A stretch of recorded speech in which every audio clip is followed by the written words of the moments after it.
A really common question about concrete is how do you clean up wet concrete? Like there's been a concrete spill on some stuff you don't want ruined. What do I do to fix this problem? And the thing is here is the first thing that you're probably going to do is not the move to make. So there's a counterintuitive step here when you're cleaning up concrete.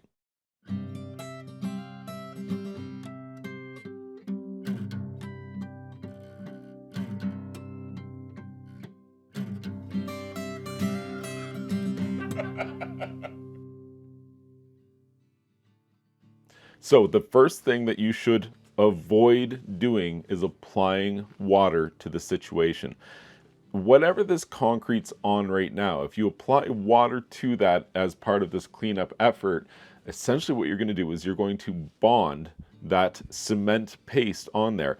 The concrete itself is made up of water, cement, and aggregates like sand and gravel. And if you were to apply some water to concrete which is still wet, it's going to emulsify and it's going to wash away some gray water. That gray water is the cement. Everything that cement goes over and touches, especially if it's a porous substance, is going to absorb that cement water. And when it dries, there will be a white haze there that's very, very hard to get rid of because it's not even at the surface layer. It permeates through beyond the surface layer. So if I had a concrete spill and I'm trying to clean it up, what surface are we talking about here? Your grandmother's china, a brick wall, other old concrete, what is the thing that we're trying to protect? Most of the time, if you can get away with it, the way to clean up wet concrete or a concrete spill is a dry brush or a dry broom or a dry sponge.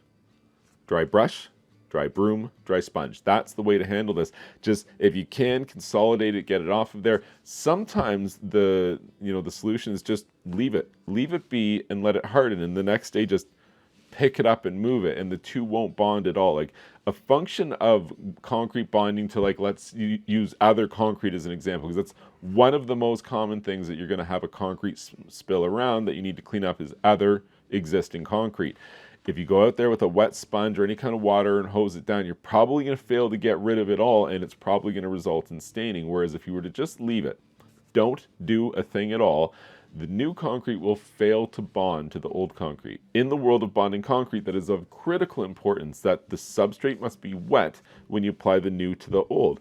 If the substrate layer was dry already, like your concrete driveway or sidewalk or deck or whatever was dry already, and you spilled some concrete around it because you were working there, if you just leave it be, likely the two won't bond and you can just remove the one from the other in the morning. This is kind of like as one of these questions that it really depends on what you're trying to clean up. But most people who would go to the water first, wet sponge is like a really common solution. You just like move the concrete and wet sponge it.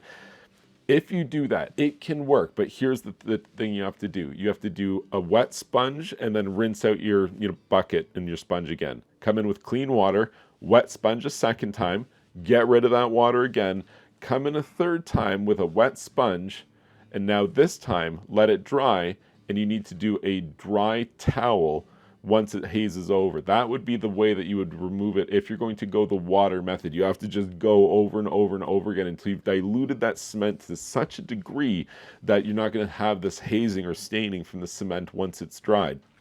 It's a lot of work, and probably, depending on what you're cleaning, you might not be able to get all the cement out of there even still if it's a porous substance. So if possible, don't use water, let it dry brush it, dry broom it, dry sponge it, leave it be to the next day, and then remove it. And in a worst case scenario, you followed all that, and look at that, there's a stain still there, what to do about it. A mild muriatic acid and water mixture, otherwise known as an acid wash, would be the solution I would go to, which would readily burn away some of that newly added cement layer such that it won't be as visible on the surface layer, but also you'd end up cleaning all of the other concrete around it, because that's also a function of what acid washing does to concrete. And so this area would look cleaner than the rest of it. You have to acid wash everything to have it look uniform, is what I'm saying. So it's a whole rabbit hole here, but I hope you found some useful information contained in this discussion about how to deal with the problem of spilling wet concrete. How do you clean it up? If you found this information useful, please like this video and subscribe to my YouTube channel. Oh, what a terrible ending. Thank you for staying around. It was an awful ending, but you stayed anyway. Appreciate it. I'll do better next time.